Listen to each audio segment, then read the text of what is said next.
Hi guys and welcome back to the channel Deepak Yadav Education. Welcome to the daily current affairs of 30th of March 2026.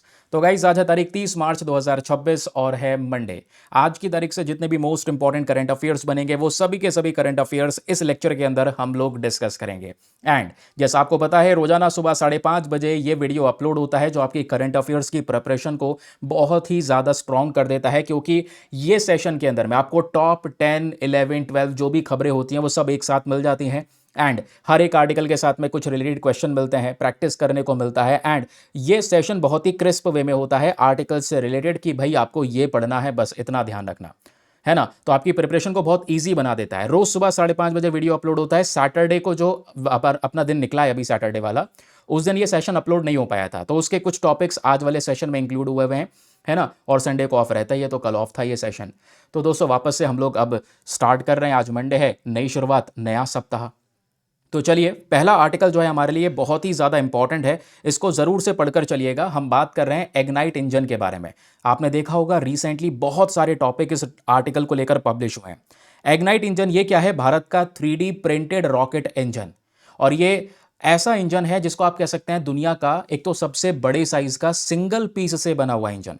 क्योंकि यहाँ पे बात हो रही है 3D प्रिंटेड इंजन की। आपको पता है 3D प्रिंटिंग टेक्नोलॉजी कुछ इस प्रकार से वर्क करती है। ऐसे मार्केट में 3D प्रिंटर्स हैं, ठीक है, जो बेसिक तौर पे एक स्ट्रक्चर को पूरी तरीके से रूप देते हैं, 3D रूप देते हैं।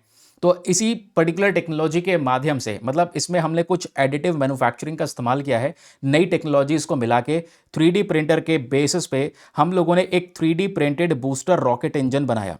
और ये बूस्टर रॉकेट इंजन को बनाने वाली कंपनी कौन सी है? भारत का प्राइवेट स्टार्टअप है जिसका नाम है अग्निकुल। ये प्राइवेट स्टार्टअप है, याद रखिएगा, जो ये भी दिखाता है कि भारत के स्पेस इंडस्ट्री के अंदर में किस तरीके से प्राइवेट सेक्टर का पार्टिसिपेशन आज के समय पर इंक्रीज होता हुआ नजर आ रहा है। ठीक है, तो हुआ क्या है, ये मेन कोर अपडेट आर्टिकल आपके सामने लिखा हुआ है, लेकिन आर्टिकल से रिलेटेड कुछ बेसिक इंफॉर्मेशन है जिस पे ध्यान देना जरूरी है। भारत का प्राइवेट स्टार्टअप जिसका नाम है अग्निकुल, इन्होंने सक्सेसफुली टेस्ट किया है इग्नाइट इंजन को। प्रश्न बन सकता है, बताओ रिसेंटली इग्नाइट इंजन चर्चाओं में था, ये क्या है? तो ये 3D प्रिंटेड इंजन है, ठीक है, याद में रखिएगा। सिंगल मटेरियल से यहाँ पर ये बना हुआ, कोई बीच में जोड़ नहीं, कोई स्क्रूज नहीं, कोई दूसरे ऑप्शन नहीं, बिल्कुल सिंगली यहाँ पर इसको हम लोगों ने डेवलप कर रखा है। तो ये बात पता होनी चाहिए। देन अब यहाँ पर एक और हमारे सामने प्रश्न आता है, इस इग्नाइट इंजन की मेन डेफिनेशन क्या होगी? तो याद रखिएगा, दुनिया का सबसे बड़ा सिंगल पीस से बना हुआ 3D बूस्टर रॉकेट इंजन है ये। अपने आप में बड़ा इनोवेशन ये हमारे लिए है, ठीक है, क्योंकि भारत की एक प्राइवेट स्पेस कंपनी ने ये करके दिखाया है। 3D प्रिंटेड इंजन जो कि सिंगल पीस से बना हुआ है। इसका एडवांटेज क्या है? पार्ट्स कम से कम है, यानी ज़्यादा जोड़ नहीं है। जब ज़्यादा जोड़ नहीं होता तो लीकेज या फेलियर के चांसेस बहुत कम हो जाते हैं। फास्टर प्रोडक्शन कर सकते हैं और लोअर कॉस्ट में, क्योंकि 3D प्रिंटिंग टेक्नोलॉजी से इस्तेमाल किया गया है, तो हम बहुत ही लो कॉस्ट में इसको डेवलप कर सकते हैं। एंड एक बात और याद रखिएगा, अग्निकुल ये वही प्राइवेट स्टार्टअप, ये वही बॉडी है जिसने साल 2022 में दुनिया का पहला 3D प्रिंटेड रॉकेट इंजन को तैयार किया था, जिसका नाम है अग्निलेट। बिल्कुल, अभी तो जो हम डिस्कस कर रहे हैं दोस्तों यहाँ पर वो इग्नाइट के बारे में बात कर रहे हैं, तो ये अलग है। ये दुनिया का largest 3D printed rocket engine बनाया गया है। लेकिन इससे पहले दुनिया का सबसे पहला fully 3D printed rocket engine को बनाने वाली कंपनी भी अग्निकुल ही है। लेकिन उस वाले दुनिया के पहले इस वाले इंजन का नाम था अग्निलेट। तो ये याद रखिएगा, कुछ एग्जामिनेशन में यहाँ से क्वेश्चन बन चुका है। अब ये इंजन सेमी क्रायोजेनिक इंजन है, लिक्विड फ्यूल पे भी काम करेगा, प्लस ऑक्सीडाइजर भी यहाँ पर चाहिए होगा एट अ लो टेम्परेचर, यानी ऑक्सीजन वगैरह चाहिए होगा इस लिक्विड को जलाने के लिए, लिव फ्यूल को जलाने के लिए। तो पुराने इंजन से better technology, efficiency, performance. And question यहाँ पर यह आता है कि जैसे 3D प्रिंटिंग में हम लोग थोड़ा प्लास्टिक्स वगैरह के मटेरियल से एक 3D स्ट्रक्चर देते हैं, तो इस वाले इंजन को कैसे बनाया होगा? प्लास्टिक से तो नहीं बनाया होगा, टिकेगा कैसे भाई? तो ये बनाया गया है दोस्तों इनकनल मटेरियल से। याद रखिएगा, ये पर्टिकुलर मटेरियल इसमें यूज किया गया है, इनकनल, ठीक है। ये एक ऐसा मटेरियल है जो बहुत ज्यादा भयंकर हीट को, प्रेशर को झेल सकता है। कितनी भी गर्मी हो उसको विदस्टैंड कर लेगा, हाई प्रेशर को ये झेल सकता है। रॉकेट इंजन्स के लिए एक बहुत ही ज़्यादा इंपॉर्टेंट मटेरियल है इनकनल। अच्छा, थोड़ा सा याद रखिएगा इनकनल क्या है। इनकनल के अंदर में क्या कॉम्बिनेशन इस्तेमाल होता है? तो निकेल और क्रोमियम का यूज़ किया जाता है। ये काफ़ी एक्सपेंसिव होता है आज के समय पर एरोस्पेस इंडस्ट्री में, chemical processing, power generation, marine, medical, oil and gas, इन सब के सब इंडस्ट्रीज़ के अंदर में इस इनकनल का यूज़ किया जाता है। फिर क्वेश्चन आता है इससे रिलेटेड इंजन के बारे में।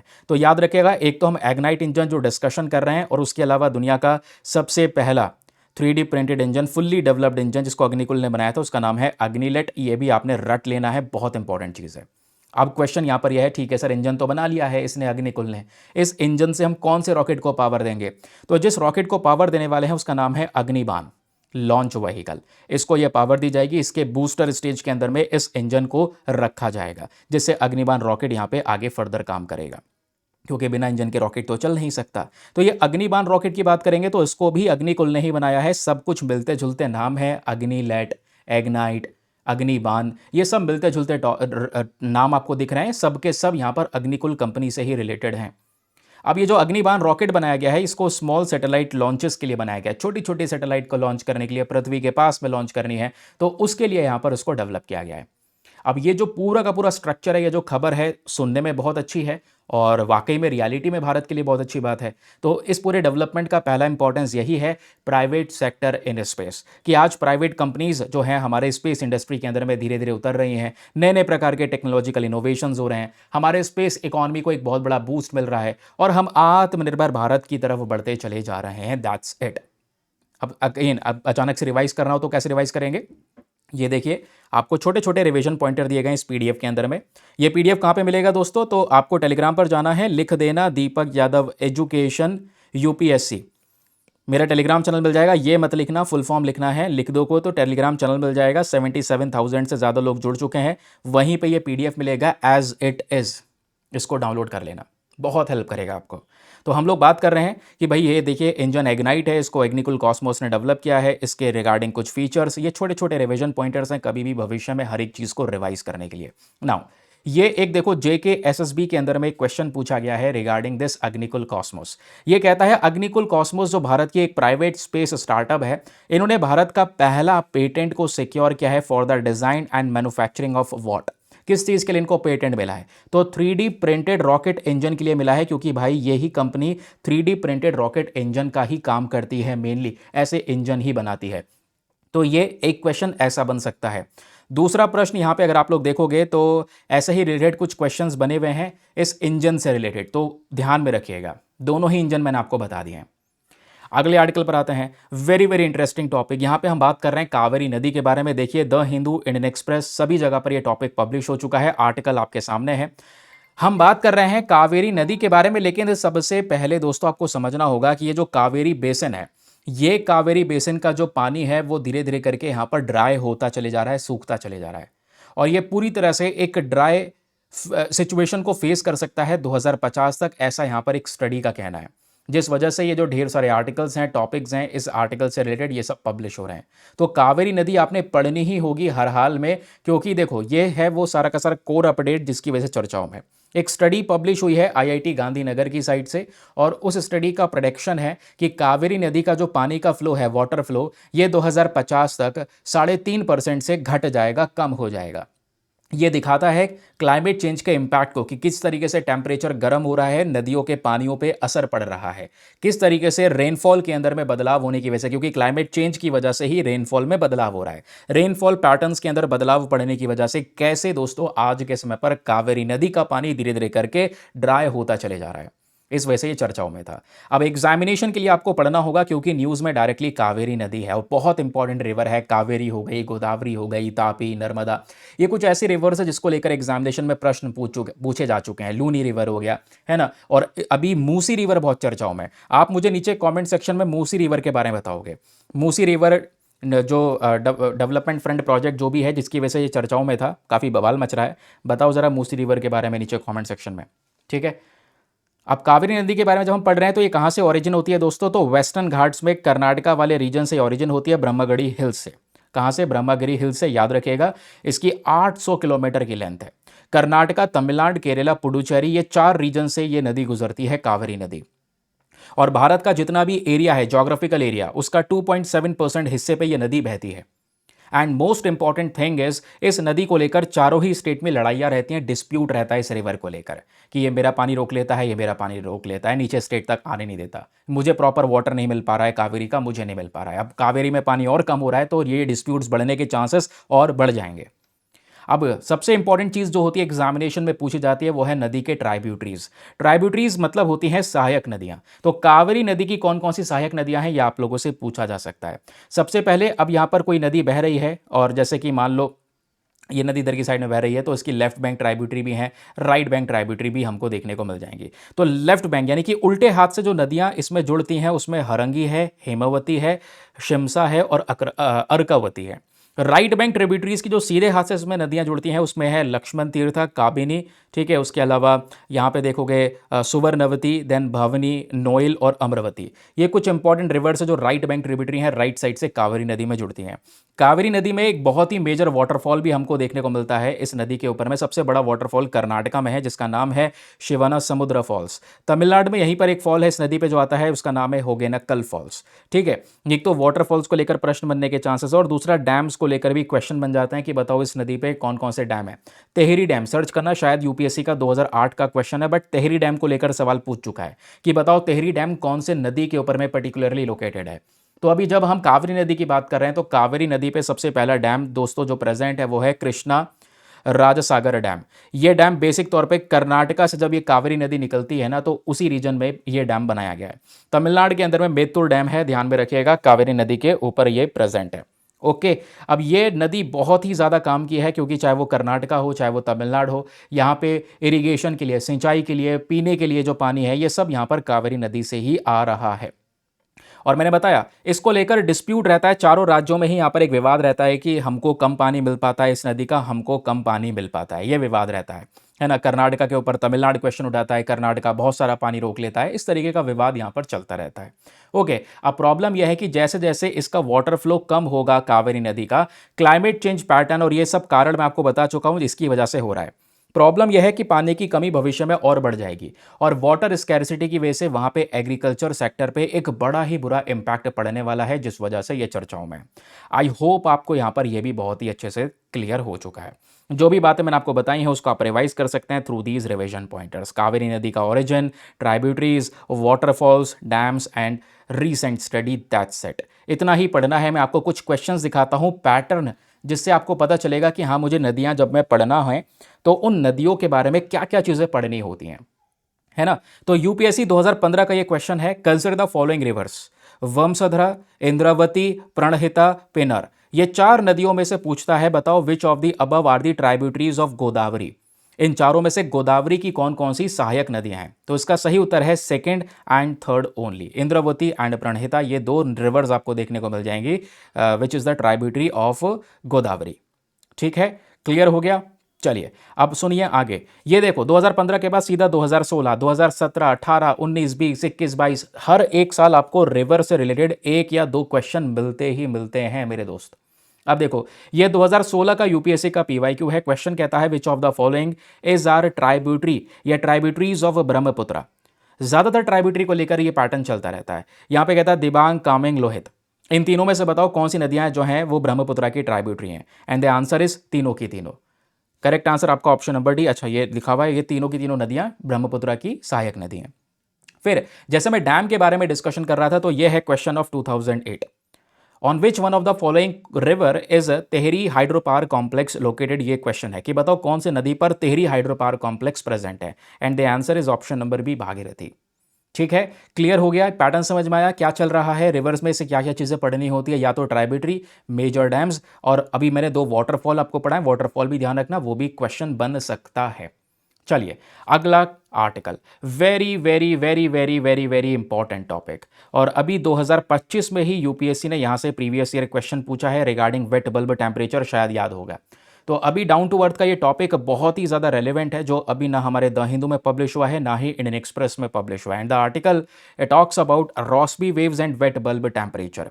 ये जोग्राफिकल कॉन्सेप्ट है, रॉस्बी वेव क्या होती है वो जानेंगे, वेट बल्ब टेम्परेचर का कॉन्सेप्ट कैसे काम करता है वो हम समझेंगे। ये ज्योग्राफी का पोर्शन है, याद रखिएगा, इसलिए जीएस पेपर नंबर 1 में आप इसको इंक्लूड करेंगे। ये आर्टिकल कहता क्या है, न्यूज में क्या है। एक स्टडी पब्लिश हुई है, स्टडी कहती है कि जो सरफेस का टेम्परेचर है, सी सरफेस का टेम्परेचर यानी कि समुद्र का टेम्परेचर धीरे धीरे बढ़ रहा है, और समुद्र के टेम्परेचर के बढ़ने के साथ साथ जो ह्यूमिड हीट वेव्स हैं, यानी कि हवाएं जो चल रही हैं और जो गर्मी बढ़ रही है उस गर्मी में नमी जो है वो इंक्रीज होती चली जा रही है ज़मीन के ऊपर में। और ये सिचुएशन और बदतर होती जा रही है दिन ब दिन। बदतर जो हो रही है उसके पीछे का कारण है रॉस्बी वेव, ऐसा बोला जा रहा है। ये रॉस्बी वेव जगह जगह पे गर्मी को ट्रैप करके रख रहा है, ये इंफॉर्मेशन हमारे सामने है दोस्तों। ठीक है, इसी वजह से रॉस्बी वेव भी चर्चाओं में आ गया एंड वेट बल्ब टेम्परेचर भी चर्चाओं में आ गया। पहले हम वेट बल्ब टेम्परेचर का कॉन्सेप्ट पढ़ेंगे, फिर मैं आपको आगे रॉस्बी वेव्स के बारे में पढ़ाऊंगा। तो क्वेश्चन यह है कि sir wait bulb temperature exactly है क्या? तो दोस्तों याद रखिएगा, जब हम टेम्परेचर की बात करता हूं, मैं आप लोगों से पूछूं तापमान क्या है और वेट बल्ब टेम्परेचर जब आप लोगों से पूछा जाए तो एक होता है वेट बल्ब, नाम पता चला है वेट यानी कि गीला हो जाना, और ड्राई एक होता है ड्राई बल्ब टेम्परेचर यानी कि सूखा टेम्परेचर का पता करना। ये कैसे होता है? देखिए, सबसे पहले हमें क्या करना है, एक थर्मामीटर लेना है। ये रहा हमारा थर्मामीटर। थर्मामीटर जब आप देखोगे तो उस थर्मामीटर में आगे पतला सा इस तरीके से और ऊपर की साइड में एक बल्ब लगा होता है। ठीक है, तो इसी को ही यहां पर मतलब ये हम लोग मान रहे हैं ये बल्ब है ना। तो उसी के रिगार्डिंग क्या होता है, टेम्परेचर जब आप उस थर्मामीटर को निकालोगे, एटमॉस्फेयर में देखोगे, तो एटमॉस्फेयर का जो टेम्परेचर है वो उस थर्मामीटर में दिखाई देगा, है ना। तो एटमॉस्फेयर थर्मामीटर निकाला, उसको चालू किया, एटमॉस्फेयर का टेम्परेचर थर्मामीटर में दिखाई दे रहा है कि भाई जो भी टेम्परेचर है, तो वो कौन सा टेम्परेचर है? ड्राई बल्ब टेम्परेचर, कुछ भी गीला नहीं है, बिल्कुल सूखा सूखा है। अब वेट बल्ब टेम्परेचर की जब बात आती है तो एग्जैक्टली ये ही मेन होता है जिसको हम लोग काउंट कर रहे हैं। इसमें क्या होता है कि देखो, ये रहा हमारा थर्मामीटर का बल्ब। ठीक है, ये थर्मामीटर का बल्ब हुआ।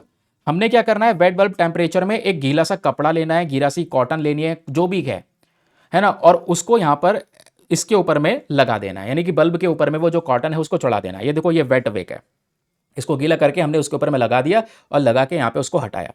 जब लगा के हटाया तो वो गीला हुआ, गीला हुआ यानी कि थोड़ा सा टेम्परेचर हल्का सा कम हो गया, फर्क दिखाई देगा, है ना। तो जब गीला हुआ दोस्तों, तो वो पानी है जो उस बल्ब के ऊपर में लग गया था वो धीरे धीरे करके इवेपोरेट हो जाएगा। इवेपोरेट हो जाएगा, ध्यान में रखिएगा, और मतलब थोड़ा सा टेम्परेचर वो डाउन हो जाएगा। तो हमने गीला कपड़ा लगा दिया था उस थर्मामीटर के बल्ब के आगे, और उसके बाद जब कपड़ा हटाया तो टेम्परेचर हल्का सा डाउन हुआ, उसको हम बोलते हैं वेट बल्ब टेम्परेचर।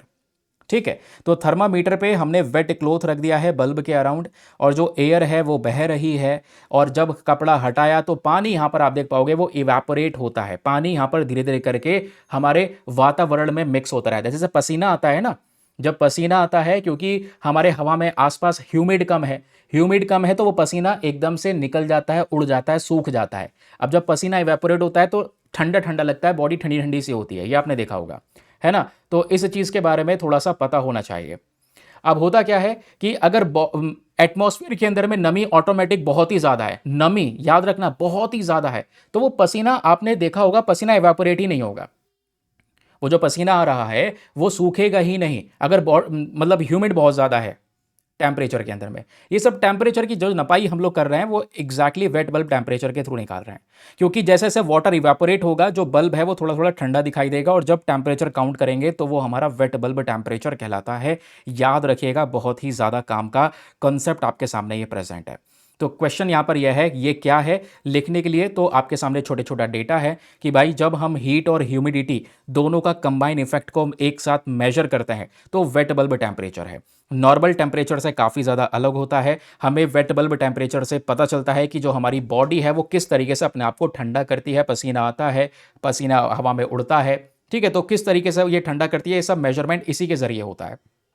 और वेट बल्ब टेम्परेचर में क्रिटिकल थ्रेशोल्ड क्या है, एक एग्जैक्ट लिमिट क्या है, तो बोला जाता है 31.5 डिग्री सेल्सियस। अगर इससे ऊपर टेम्परेचर जा रहा है वेट बल्ब वाला, ड्राई बल्ब वाला नहीं, वेट बल्ब वाला, अगर इससे ऊपर टेम्परेचर जा रहा है that means human body can not cool itself through sweating, यानी पसीना आएगा, ऑलरेडी यहां पर ह्यूमिडिटी भी ज़्यादा है तो बॉडी ठंडी नहीं होगी, वो पसीना उड़ नहीं रहा है और बॉडी ठंडी नहीं हो रही है, ध्यान में रखिएगा। तो ये टेम्परेचर थोड़ा सा ज़्यादा है, ये एक लिमिट है। अगर इससे ऊपर और टेम्परेचर जाने लगा दैट मीन्स हीट स्ट्रेस बढ़ जाएगा, ऑर्गन फेलियर होने के चांस हो सकते हैं, बुजुर्ग में, बच्चों में, जवान लोग थोड़ा हैंडल कर पाएंगे, इम्यूनिटी स्ट्रांग होती है, डेथ होने के चांसेस हो सकते हैं कमज़ोर लोगों के, समझ रहे हैं। तो ये जो टेम्परेचर है ये है वेट बल्ब टेम्परेचर का पर्टिकुलर कॉन्सेप्ट। इसमें ह्यूमिडिटी का रोल क्या है दोस्तों, ह्यूमिडिटी अगर बहुत ज़्यादा होगी तापमान में, अगर भाई हवा है आसपास, एटमॉस्फेयर है, उसमें नमी बहुत ज़्यादा है, तो आपका स्वेट इवेपोरेट ही नहीं होगा, क्योंकि ऑलरेडी हवा में नमी बहुत पहले से ही प्रेजेंट है, तो पसीना जाएगा कहाँ। अब नमी कम थी हवा के अंदर में, तो वो जो पसीना है वो इवेपोरेट हो जाएगा, है ना, वो भाप बन के उड़ जाएगा, उस एटमॉस्फेयर में मिल जाएगा, क्योंकि उसमें ह्यूमिडिटी कम थी। समझ रहे हैं? तो याद रखिएगा इसका रिजल्ट क्या होता है, जब यहां पर ह्यूमिडिटी बहुत ज्यादा होती है तो बॉडी ओवर हीट करने लगती है, क्योंकि पसीना उड़ नहीं रहा, इवापोरेट नहीं हो रहा, और यही हीट वेव्स के भी कारण बन जाते हैं। और ये जो ह्यूमिड हीट वेव्स हैं बहुत ज़्यादा डेंजरस होती हैं। सूखी जो गर्मी होती है ना, ड्राई हीट, उससे कई गुना ज़्यादा खतरनाक होती है नमी वाली गर्मी, ह्यूमिड हीट वेव्स, जिसके बारे में अभी हम डिस्कशन कर रहे हैं। तो एक तो ये कारण जिसकी वजह से टेम्परेचर लगातार आप देख पाओगे गर्म हो रहा है, वेट बल्ब टेम्परेचर की बात कर रहे हैं। अब ये हो किसकी वजह से रहा है? एक रीजन है दोस्तों इसके पीछे का, रॉस्बी वेव्स। अब आइए दूसरा कॉन्सेप्ट आपके सामने आ चुका है रॉस्बी वेव्स का, फटाफट इसे कवर करते हैं। रॉस्बी वेव्स एग्जैक्टली हैं क्या दोस्तों? ये लार्ज स्केल एटमॉस्फेरिक वेव्स हैं। होता यह है कि आपने जेट स्ट्रीम के बारे में सुना है। अब आप कहोगे ये कौन सी बला है भाई? देखो, हमारी जो पृथ्वी है, पृथ्वी के ऊपर की साइड में सबसे ऊपर जो हवा चल रही है, हवा बह रही है अपर एटमॉस्फेयर के अंदर में, उसको बोलते हैं जेट स्ट्रीम। ठीक है, अब जब ये सीधे सीधे बह रही है तो भाई जेट स्ट्रीम है ना? लेकिन जब इस हवा में बहुत ही ज्यादा घुमाव आ जाएगा, घुमाव कैसे आता है सर? कोरियोलिस फोर्स के रिगार्डिंग। जब हमारी पृथ्वी घूम रही है, मान लो ये पृथ्वी गोल गोल घूम रही है, जब घूम रही है कोई ऊपर से चीजें गिरेगी तो उस वो सीधी थोड़ी ऐसे नीचे आके गिर जाएगी, है ना? तो सीधी नहीं गिरेगी, तो फिर यहां पर क्या होगा, इस तरीके से उसका बहाव होगा। तो हवा भी अगर बह रही है तो पृथ्वी जब गोल गोल घूम रही है तो हवा का बहाव सीधा नहीं होगा, इस तरीके से टेढ़ा मेढ़ा होगा। और इसको हम लोग कई बार मिएंडरिंग कहते हैं। आपने देखा होगा नदियां इस तरीके से घूम रही हैं। कोरिलिस फोर्स का यहाँ पर एक इम्पैक्ट पड़ जाता है। कोरिलिस फोर्स की वजह से जो ऊपर से चीज़ें बहती हुई आ रही हैं, उनका डायरेक्शन इधर उधर घूम जाता है, लहराता हुआ, जिसको बोलते हैं मेंडरिंग करना। ठीक है, तो रॉस्बी वेव्स की जब भी डिस्कशन होगा, याद रखना जो हमारी जेट स्ट्रीम्स हैं, ये जेट स्ट्रीम में जब मेंडरिंग प्रोसेस बहुत ज़्यादा होने लगी, जेट स्ट्रीम कुछ ज़्यादा ही घुमावदार हो जाएंगी, ज़्यादा ही घुमावदार, तो वो जेट स्ट्रीम नहीं होंगी, वो रॉस्बी वेव्स कहलाएंगी। That's it. अब होता क्या है कि आज के समय पर ये रॉस्बी वेव्स बड़े मात्रा में एक एटमॉस्फेरिक वेव्स के तौर पर देखने को मिल रही हैं, वेस्टवर्ड डायरेक्शन में मूव कर रही हैं। एंड याद रखिएगा प्लैनेट के बड़े बड़े पोर्शन पर ये रॉस्बी वेव्स फैली हुई हैं, यानी कि जो गर्मी है, जैसे होता क्या है, ऊपर से ठंडी हवा नीचे आ रही है ना, ऊपर से कोल्ड एयर नीचे आ रही है, नीचे से यहाँ पर जो वार्म एयर है वो ऊपर जा रही है। ये इस तरीके से डायरेक्शन चलता रहता है, जिससे बैलेंस हुआ हुआ रहता है, सिचुएशन बिल्कुल बैलेंस हुई हुई रहती है। लेकिन अभी क्या है, इसका मूवमेंट थोड़ा थम सा गया है। कारण यह है कि गर्मी क्यों बढ़ रही है, हमने ये देखा आर्टिकल में क्या पढ़ा, डाउन टू अर्थ के आर्टिकल ये कहता है कि भाई समुद्र लगातार गर्म हो रहे हैं। तो कारण यही है दोस्तों, जब ये रॉस्बी वेव्स मूव करती है तो सिचुएशन ठीक है, ऊपर से ठंडी हवा नीचे आती है, नीचे की ठंडी हवा ऊपर जाती है, तो ये पैटर्न चलता रहता है इस तरीके से, क्योंकि ये रेंगते रेंगते ऐसे वेवी फॉर्म में यहां पर चल रही है।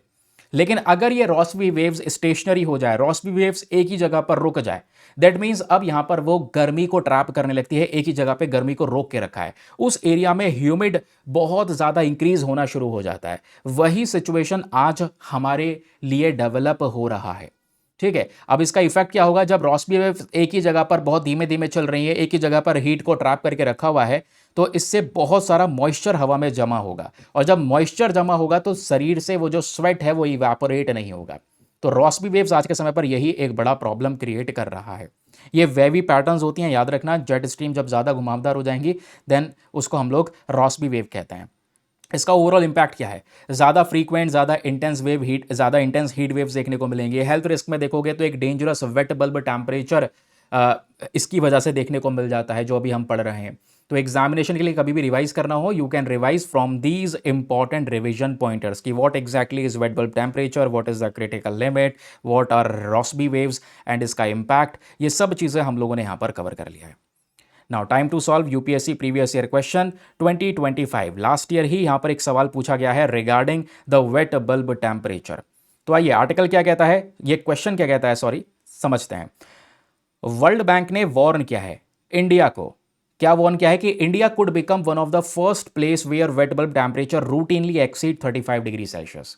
और अभी हम लोगों ने क्या पढ़ा था कि क्रिटिकल जो लिमिट होनी चाहिए वेट बल्ब टेम्परेचर की, वो 31.5 डिग्री सेल्सियस होनी चाहिए, इससे ज़्यादा होगा that means it will very very dangerous for human beings, है ना। तो अभी वर्ल्ड बैंक ने वार्न किया कि इंडिया का टेम्परेचर ये 35 डिग्री सेल्सियस से वेट बल्ब टेम्परेचर इससे ज़्यादा जा सकता है, दैट मीन्स बहुत ही ज़्यादा डिजास्टरस सिचुएशन ये हो सकती है।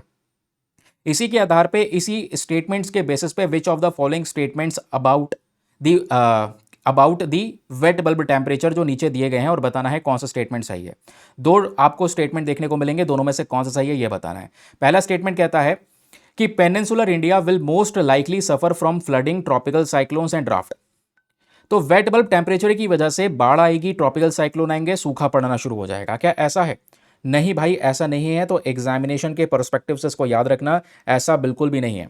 क्या इसी वेट बल्ब टेम्परेचर बढ़ने की वजह से बाढ़ आएगी, ट्रॉपिकल साइक्लोन्स आएंगे? नहीं। वो भी पेनिनसुलर इंडिया में, इस पे सबसे ज़्यादा इंपैक्ट पड़ेगा? नहीं। वेट बल्ब टेम्परेचर का कहीं पर भी इंपैक्ट पड़ सकता है। सेकंड यहाँ पर कहता है the survival of animals including humans will be affected as a shedding of their body heat through perspiration becomes difficult. वही चीज़ें मैंने आपको बताया, जो स्वेट वगैरह है, जो हमारा पसीना है वो उड़ना, थोड़ा सा इवेपोरेट होना यहाँ पर डिफिकल्ट हो जाता है ना, इस सिचुएशन के अंदर, क्योंकि ह्यूमिडिटी बढ़ जाती है। तो ये सही कॉन्सेप्ट है वेट बल्ब टेम्परेचर को लेकर। पहला वाला कॉन्सेप्ट यहाँ पर गलत है। तो याद रखिएगा option number B 2 only is the correct answer. समझ गए? चलिए आगे आते हैं। नेक्स्ट आर्टिकल है हमारे पास में GS paper number 3 defence and security के पॉइंट ऑफ व्यू से हम बात कर रहे हैं कादर क्रूज मिसाइल के बारे में। ईरान की एक बहुत ही ज़्यादा रेलिवेंट मिसाइल चर्चाओं में है भाई। क्यों चर्चाओं में है? क्योंकि रिपोर्ट्स कहती है ईरान की कादर मिसाइल ने यूएसए के एक बहुत बड़े एयरक्राफ्ट कैरियर को, एक ह्यूमंगस एयरक्राफ्ट कैरियर जिसका नाम है यूएसएस अब्राहम लिंकन, उसको नुकसान पहुंचाया है। ठीक है, तो उस पर थोड़ा नुकसान पहुंचा है इस मिसाइल की वजह से, जिस वजह से चर्चाओं में आया कादर मिसाइल। एग्जामिनेशन में आप देख पाओगे प्रश्न बन सकता है, क्योंकि ऑलरेडी ईरान की बहुत सारी मिसाइल्स न्यूज़ में बनी हुई हैं। तो कदर में क्रूज मिसाइल, ये किस प्रकार की मिसाइल है? क्रूज मिसाइल है। आपको पता है डिफरेंस बैलिस्टिक मिसाइल और क्रूज मिसाइल के पीछे का? जो क्रूज मिसाइल है वो इस तरीके से यहाँ पर आप देख पाओगे जाती है, अपने टारगेट को हिट करती है, जबकि बैलिस्टिक मिसाइल पहले एनवायरमेंट से, हमारे एटमॉस्फेयर से बाहर निकलती है, ऊपर जाती है, फिर उसके बाद में अपने टारगेट को आकर ये हिट करता है। ठीक है, याद रखिएगा। तो ये कौन सी कादर मिसाइल कौन सी है, याद रखना है आपको कि ये एक प्रकार की क्रूज मिसाइल है। मीडियम रेंज वाली दुश्मन के शिप्स को, यानी शिप के अगेंस्ट में ये मिसाइल लॉन्च की जाती है। दुश्मन का जहाज हो गया उसको डिस्ट्रॉय करना है, या कोई नेवल एसेट को डिस्ट्रॉय करना है, तो इसी मिसाइल का ईरान इस्तेमाल करता है। किसने डेवलप किया है? ऑब्वियसली ईरान ने डेवलप किया है। और बताया जाता है कि ईरान के पास में ऑलरेडी एक मिसाइल है, नूर मिसाइल। नूर मिसाइल जो बेसिक तौर पे चाइना के C802 का वर्जन है, और इसी नूर मिसाइल का अपग्रेडेड वर्जन हमको ये देखने को मिलता है कादर मिसाइल। इसकी रेंज है 120 से लेकर 300 किलोमीटर्स, यानी बहुत ज़्यादा लंबा रेंज नहीं है, फिर भी शॉर्ट रेंज के लिए बेस्ट है। दुश्मन के शिप हो उसको डिस्ट्रॉय करने के लिए ये यूज़ किया जाता है। उसके अलावा समुद्र के बिल्कुल सट कर ऊपर ही ऊपर उड़ान भरता है दुश्मन के जहाज़ को उड़ाने के लिए। और जब ये समुद्र से बिल्कुल सट के चलता है ना ये मिसाइल, तो इसको डिटेक्ट करना काफ़ी मुश्किल है, रडार इसको पकड़ नहीं पाता। प्रिसीजन यानी कि इसका जो सटीक तरीके से अपने टारगेट को हिट करता है उसके लिए जाना जाता है। कहीं से भी लॉन्च कर सकते हो, ज़मीन से, जहाज़ से, एयरक्राफ्ट से आप इसको लॉन्च कर सकते हैं। जब हम बात करते हैं वॉरहेड के बारे में, तो इसमें एक हाई एक्सप्लोसिव वॉरहेड का यूज़ किया जा सकता है। 200 किलोग्राम के हिसाब से जो विस्फोटक है वो इस्तेमाल किया जा सकता है बड़ी तबाही मचाने के लिए। ठीक है, तो याद रखिएगा इसके बारे में ना। उसका इंपॉर्टेंस नेवी के लिए बहुत ज़्यादा बेहतरीन हो सकता है, और अभी यहाँ पर ये यूएसए को भी इसी तरीके से जवाब दे रहे हैं, और यूएसए का जो ये एयरक्राफ्ट कैरियर है उसको नुकसान पहुंचाया है कादर मिसाइल का इस्तेमाल करके। बस एग्जामिनेशन में इतना क्वेश्चन बन सकता है कि बताओ कादर मिसाइल किस प्रकार का मिसाइल है। तो it's a cruise missile and anti ship cruise missile, ये बात याद रखनी जरूरी है। दुश्मन के जहाज को डिस्ट्रॉय करने के लिए यह मिसाइल डेवलप किया है। किसने डेवलप किया है? ये ईरान का मिसाइल है। ये दूसरी इंपॉर्टेंट बात है जो रटी होनी चाहिए। अब अगला आर्टिकल हमारे पास में बहुत ही ज़्यादा इंपॉर्टेंट है, GS paper number 3 science and tech वाले सेक्शन के साथ में आप इसको लिंक कर पाएंगे। आर्टिकल बात करता है parliamentary panel flags limited number of launch pads. ये आपके सामने न्यूज़पेपर का टॉपिक है, जो अगेन बहुत ही ज़्यादा इंपॉर्टेंट है। क्या कहता है ये टॉपिक बात कर रहा है दोस्तों भारत के स्पेस पोर्ट्स के बारे में। अभी आप देख पाओगे इंडिया के पास में अभी के लिए एक स्पेस पोर्ट है, दूसरा स्पेस पोर्ट तैयार हो रहा है, बट एक स्पेस पोर्ट अभी है। स्पेस पोर्ट क्या होता है? जहां से हम रॉकेट्स को अंतरिक्ष में लॉन्च करते हैं, अपने सैटेलाइट्स वगैरह लॉन्च करते हैं। तो इंडिया के पास में अभी के लिए एक ही ऑपरेशनल स्पेस पोर्ट है, और विच इज जो आप सभी जगह पर बहुत ही पॉपुलर है, आंध्र प्रदेश का सतीश धवन स्पेस सेंटर। यहां से हम लोग रॉकेट्स वगैरह लॉन्च करते हैं। तो अभी इस वाले स्पेस पोर्ट, देखो स्पेस पोर्ट बड़ा एरिया है, और स्पेस पोर्ट में होते हैं लॉन्च पैड जहां से रॉकेट लॉन्च किए जाते हैं। तो ये जो सतीश धवन स्पेस सेंटर है, यहां पर आपको 2 लॉन्च पैड्स देखने को मिलेंगे। एक लॉन्च पैड बनाया गया था 1990 में, और दूसरा लॉन्च पैड यहां पर तैयार किया गया था 2005 में। ठीक है, तो क्वेश्चन यह है कि भाई आज हमारे पास में 2 ही जगह है जहां से रॉकेट लॉन्च कर सकते हैं। तो पार्लियामेंट में एक बहुत ही अच्छा यहां पर ये क्वेश्चन उठाया गया है।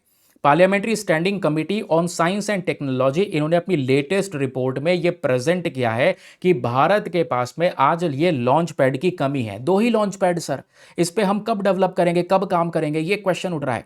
तो डिपार्टमेंट ऑफ स्पेस कह रहा है हम तेजी से काम कर रहे हैं, एक नया स्पेस पोर्ट इंडिया का बनाया जा रहा है, और ये नया स्पेस पोर्ट बन रहा है तमिलनाडु के अंदर में। एग्जैक्टली जो जगह का नाम है वो है कुलासेकरापत्तिनम।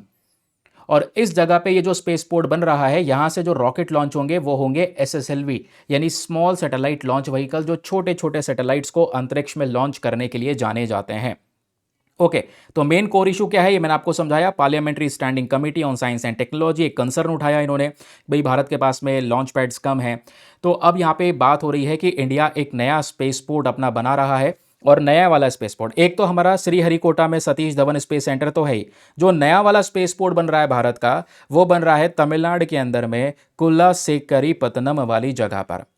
ठीक है, और ये जो जगह है देखो, ये थोड़ी सी ज़्यादा बेहतर मानी जा रही है हमारे श्रीहरिकोटा के कंपैरिजन में। And what is the reason behind this, वो कारण है आंध्र प्रदेश का जो श्रीहरिकोटा है। यहाँ से जब हम कोई भी मिसाइल टेस्ट करते हैं ना, तो हमें यहाँ पर मिसाइल के अंदर में एक घुमाव प्रोवाइड करवाना पड़ता है। ठीक है, तो हमारा जो PSLV वगैरह इसमें हम लोगों ने लॉन्च किया, तो हमें इसमें घुमाव प्रोवाइड करवाना पड़ता है ताकि श्रीलंका के ऊपर से ना जाए, ठीक है, साइड से निकल जाए। बाकी अभी जो हम लोगों ने जगह चुनी है जहां पे स्पेस पोर्ट बन रहा है भारत का, वो है कुलासेकरीपत्तनम। यहां से जब हम रॉकेट लॉन्च करेंगे तो कोई श्रीलंका कुछ नहीं, यहां पर सीधा इंडियन ओशन के ऊपर से ही यहां पर ये जाएगा, बिल्कुल सीधा सीधा। तो कोई असर, कोई इम्पैक्ट यहाँ पर नहीं पड़ने वाला। तो ये हमारे लिए लो कॉस्ट रहेगा, बेस्ट रहेगा। तो ये इंडिया का फ्यूचर प्लान्स हैं। फ्यूचर प्लान्स हमारा नया स्पेस पोर्ट तैयार करना, नाम है कुलासेकरापत्तनम स्पेस पोर्ट। कौन डेवलप कर रहा है, ये इसरो के थ्रू डेवलप किया जा रहा है। और यहाँ से क्या लॉन्च होगा, मेनली छोटे छोटे जो सैटेलाइट्स होते हैं, स्मॉल सैटेलाइट लॉन्च व्हीकल, जो छोटे सैटेलाइट्स को अंतरिक्ष में लॉन्च करने के लिए जाना जाता है, वो हम लोग यहाँ से लॉन्च करेंगे। अभी जो हमारे पास में श्रीहरिकोटा है, वहाँ से PSLV GSLV वो वाले सैटेलाइट्स हम लोग लॉन्च करते हैं। ठीक है, तो ये पता होना चाहिए। एग्जामिनेशन में पूछ लेगा स्मॉल सैटेलाइट लॉन्च व्हीकल क्या है, भाई छोटे सैटेलाइट को लॉन्च करने वाला है ना, जो लो कॉस्ट वाले सैटेलाइट्स होते हैं, तुरंत हम इसको लॉन्च कर सकते हैं। तो उस प्रकार का इंफ्रास्ट्रक्चर आज भारत रेडी कर रहा है। ये भारत के लिए बहुत ही ज़्यादा ज़रूरी है, क्योंकि ये हमारी स्पेस इकोनॉमी को प्रमोट करेगा। इंडिया का मेन पर्पस भी है दुनिया में एक बहुत ही ज़्यादा बड़ा ग्लोबल लॉन्च हब तैयार करना। तो ये भारत को इस तरीके से बहुत सारे different types of benefits provide करवाने वाला है in terms of space economy. Now ये छोटे छोटे रिवीजन पॉइंटर्स दिए गए हैं, कभी भी रिवाइज कर सकते हैं पार्लियामेंट ने क्या क्वेश्चन उठाया। अभी हमारे पास में एक स्पेस पोर्ट है श्रीहरिकोटा में, एक नया स्पेस पोर्ट हम लोग तैयार कर रहे हैं, ठीक है, जहां से हम लोग क्या लॉन्च करेंगे, SSLV लॉन्च करेंगे। That's it. तो दोस्तों आज के डिस्कशन में इतना ही। आई होप आपको मज़ा आया होगा, बहुत सारी चीज़ें आपको जानने को मिली होंगी, सब चीज़ें टू द पॉइंट एंड बहुत ही ज़्यादा रेलिवेंट। तो जितने भी लोग फर्स्ट टाइम चैनल पे जुड़े हैं, मेक श्योर करें चैनल को ज़रूर से सब्सक्राइब करके रख लें, ताकि डेली बेसिस पे ये अमेजिंग सा न्यूज़पेपर एनालिसिस आपको मिलता रहे। एंड याद रखिएगा, रोज़ाना सुबह 5:30 बजे ये सेशन मिलेगा। इसके बाद आपका अभी 7:15 पे हम लोग द हिंदू न्यूज़पेपर का डिस्कशन शुरू करेंगे, तो उसमें आ जाना ज़रूर से। लाइव डिस्कशन होगा जहाँ पे न्यूज़पेपर के सारे relevant articles and then editorial discussion, सब कुछ वहाँ पे हम विस्तार से कवर करते हैं। तो चलिए आज के लिए bye bye, have a nice day, thank you and जय हिंद।